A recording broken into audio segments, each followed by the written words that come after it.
ప్రజల్లో ఇవాళ ఒకటే,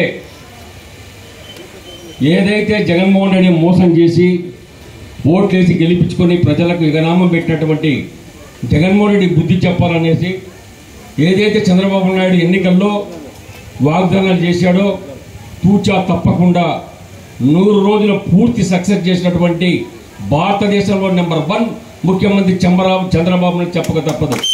ఎందుకంటే మాట ఇస్తే తప్పనటువంటి వ్యక్తి చేర్చి చూపిస్తాడు. ఈరోజు ఎక్కడ కూడా పేద ప్రజానీకానికి ఏదైతే పింఛన్ ఇస్తానో ఇవ్వడం జరుగుతుంది. ఇచ్చాడు 7,000 రూపాయలు మొట్టమొదటి ఇచ్చాడు. 31వ తారీఖు ఇవ్వాల్సి ఉంది. ఆదివారం వచ్చినందుకు 31వ తారీఖే జీతాలు ఇచ్చినటువంటి నిజానికి పనులు ఎలా చంద్రబాబు నాయుడు. ఉద్యోగస్తులకు కూడా తెలుసు, నెలకు జీతాలు వచ్చే చాలు, మాకు 15వ తారీఖు వచ్చే జీతాలు వచ్చే చాలు. పోలీసు వాళ్ళు ఎంతో కష్టపడతారు, పాప పని చేస్తారు, వాళ్ళకు కూడా జీతాలు రాని పరిస్థితి ఉంది. వాళ్ళకి ఇవ్వాల్సినటువంటి డిఏడిఎల్ కూడా ఇవ్వకుండా సర్వనాశనం చేసే దుర్మార్గుడు ఈ జగన్మోహన్ రెడ్డి. ప్రతి ఒక్కరిని మాకు నెలకు జీతాలు మా అకౌంట్లో పడితే చాలు అనే పరిస్థితి ఉండేది.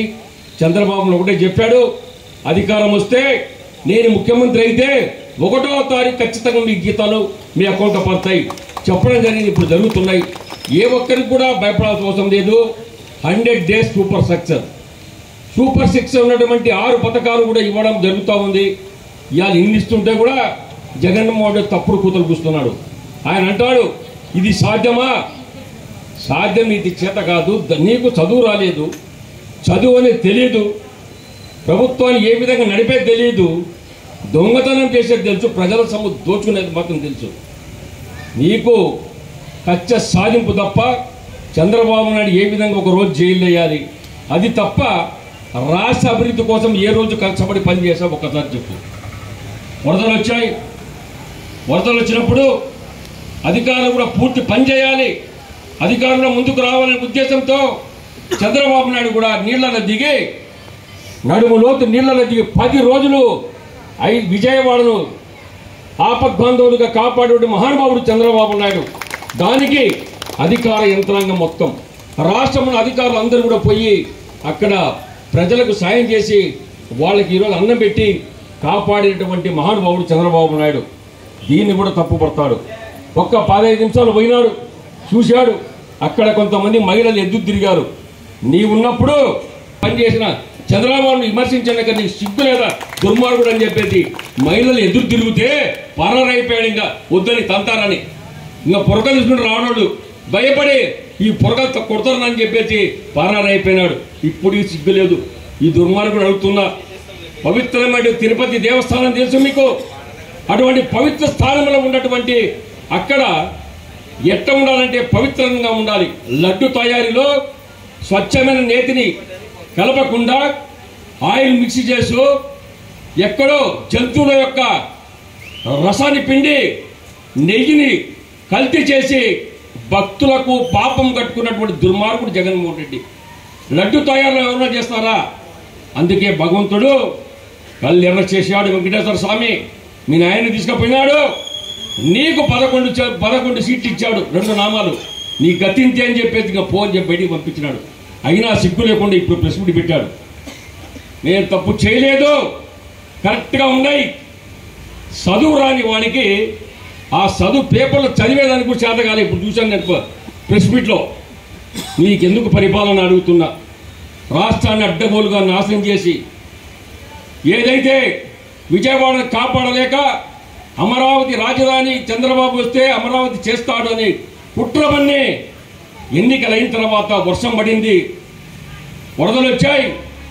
ఎటువంటి పరిస్థితుల్లో అమరావతిని భూస్థాపితం చేయాలి, ముంచాలనే ప్రీ ప్లాన్తో 50 టన్నులు ఉన్నటువంటి ఇసుక ఎత్తేటువంటి బోట్లు దూరం ఉంచి వాళ్ళను ఆ బోట్లను రాత్రికి డ్యామేజ్ చేయాలని చెప్పేసి ఆ బోట్లు పంపించి ప్రకాశం బ్యారేజ్ పడగొట్టేదానికి కూడా పన్నాగం అటువంటి దుర్మార్గుడు జగన్మోహన్ రెడ్డి. నీళ్లు ఆ రోజు బిడ్జిగిన పడిపోతే విజయవాడ సర్వనాశనం అయితే నీకు అమరావతి లేదు ఏమీ లేదని చెప్పేసి కుట్రమన్నటువంటి దుర్మార్గుడు ఈరోజు మళ్ళా పబ్లిక్ లే కోసం రావాలని చూస్తున్నాడు. నీకు ఒకటే విజ్ఞప్తి చేస్తున్నామ్మా, ఈరోజు భరత్ వచ్చాడు కర్నూలులో, మంత్రి అయ్యాడు. మన అదృష్టవశాత్తు మంచి పోర్టుఫోలియో వచ్చింది. పరిశ్రమల శాఖ మంత్రి అయ్యాడు. మన పిల్లలు బాగుపడాలంటే పరిశ్రమలు తెస్తాడు, ఉద్యోగాలు వస్తాయి. అటువంటి వాళ్ళని ఎన్నుకున్నారు. ఈరోజు 164 సీట్లు 164 సీట్లు గెలిపించిన ఘనత కూటమి తెలుగుదేశం, జనసేన, బీజేపీ మనందరం కలిసి ప్రభుత్వాన్ని ఏర్పాటు చేశాం. కేంద్ర ప్రభుత్వంతో సఖ్యతగా ఉన్నందుకు కేంద్ర ప్రభుత్వం మన వరద సహాయంలో పూర్తిగా సహకరించి మన సాయం చేసింది. చంద్రబాబు నాయుడు 10 రోజుల పరిపాలన, ఆ 10 రోజులు విజయవాడలో కూర్చొని ఏ ఒక్కరికి ఇబ్బంది పడకుండా ప్రతి ఇల్లు క్లీన్ చేయించాడు. ఏదైతే చేసేవారు అక్కడ ప్రజలందరూ ఇలా జేజలు కొట్టు ప్రజలు ఒక దేవునిగా ఇవాళ పూజిస్తున్నారు. 100 రోజులు ఇన్ని పని చేసిన వ్యక్తి ఇంకా 5 సంవత్సరాలు ఎంత చేస్తాడో అర్థం చేసుకోండి. ఈ 5 సంవత్సరాల్లో భారతదేశంలో నెంబర్ 1 ఆంధ్రప్రదేశ్ అనిపించిన విధంగా తెచ్చి తీర్తాడు. అభివృద్ధి చెందుతుంది. అందుకని ఈ 100 రోజుల పరిపాలన ఏదైతే ప్రభుత్వం తెచ్చిందో ఖచ్చితంగా ప్రజలకు తీసుకుపోవాలని చెప్పి అధికార యంత్రాంగాన్ని, పార్టీ నాయకులందరూ కూడా, మంత్రులు, ఎమ్మెల్యేలు, ఎంపీలు అందరినీ కూడా మీరు పబ్లిక్లో పోవాలి చేయాలని చెప్పడం జరిగింది. ఇది ఒక మంచి పరిపాలన. ఇటువంటి మంచి పరిపాలన రావడం ప్రజలు సంతోషంగా ఉన్నారు. ఇంకా మీకు ప్రభుత్వం ద్వారా రావాల్సినటువంటి ఆర్టీసీ ఉచిత మహిళలకు ఉంది. అది కూడా తొందరలో అవుతుందమ్మా. ఎందుకంటే ఈ దుర్మార్గం మొత్తం ఖాళీ చేశాడు. ఖజానా పెట్ట డబ్బులు లేవు.